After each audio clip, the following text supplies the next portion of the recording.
A very good morning to all of you friends.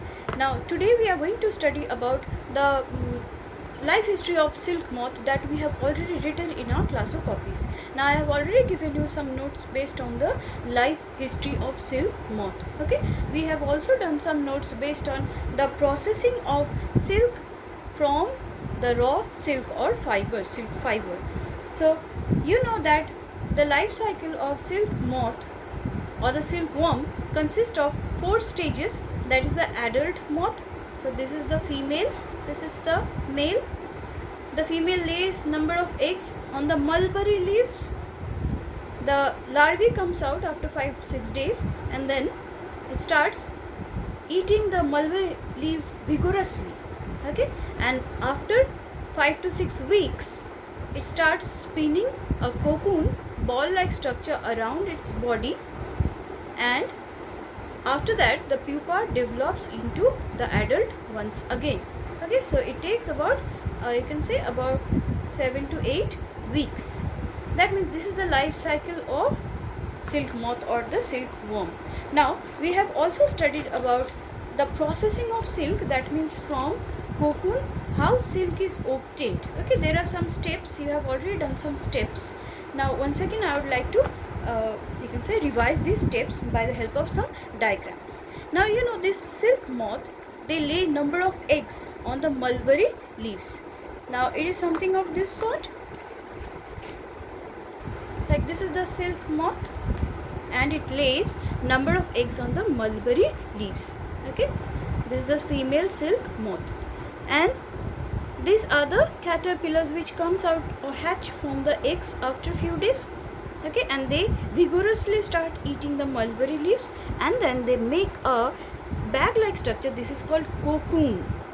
Okay, inside which the caterpillar lays dormant, so it does not eat anything, stops eating and then starts spinning something like this. Is so beautifully in this diagram you can see how the caterpillar is spinning, see, a cocoon around its body. Okay, so this cocoon is actually made up of the saliva of the caterpillar, okay, from its salivary gland, and when that saliva, the fluid that is called fibrin protein that comes out, when it comes out in the air, okay, so it dries up and becomes a silk fiber. So see, these are the minute silk fibers. Okay, these are the minute silk fibers, and it starts building this cocoon around its body. Okay, and after that the cocoon, inside the cocoon the larvae develops into a pupa, and the pupa after some time transforms into the adult, and then it becomes adult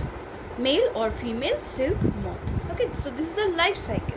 Now during the processing of silk we have seen that at first the cocoon, they are taken out and then 2-3 cocoons, they are together spun.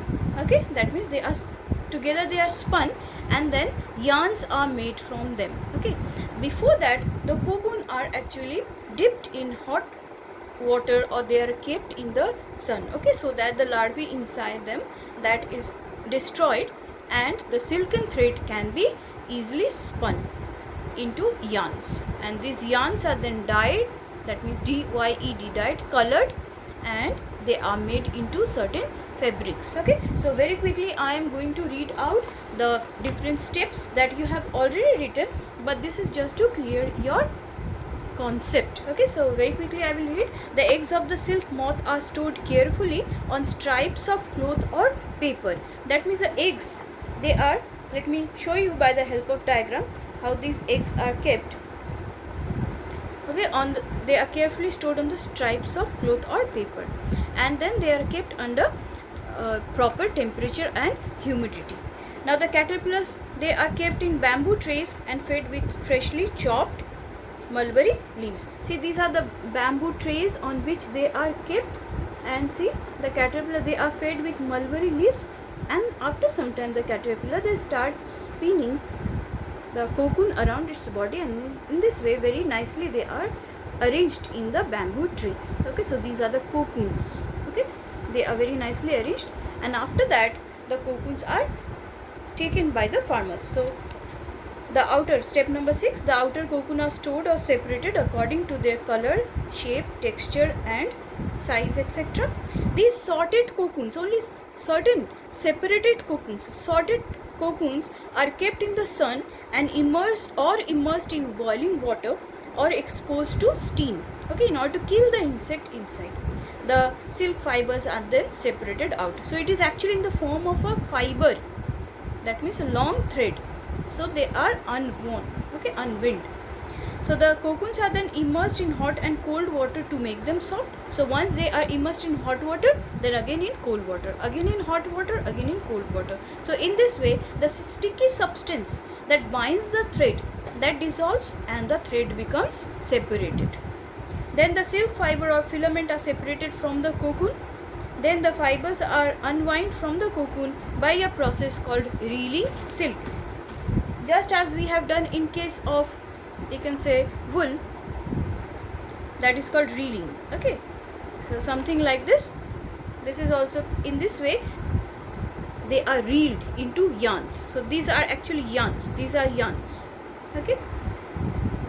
So we have already seen that these are yarns. So in this way the threads are reeled, but this is done by the help of hand because these cocoons are very, very small. So it is manual process, okay, done by the help of hand. Then the cocoons, the silk fibers or the filaments, they are separated from the cocoon. Then the fibers are unwound from the cocoon by a process called reeling silk.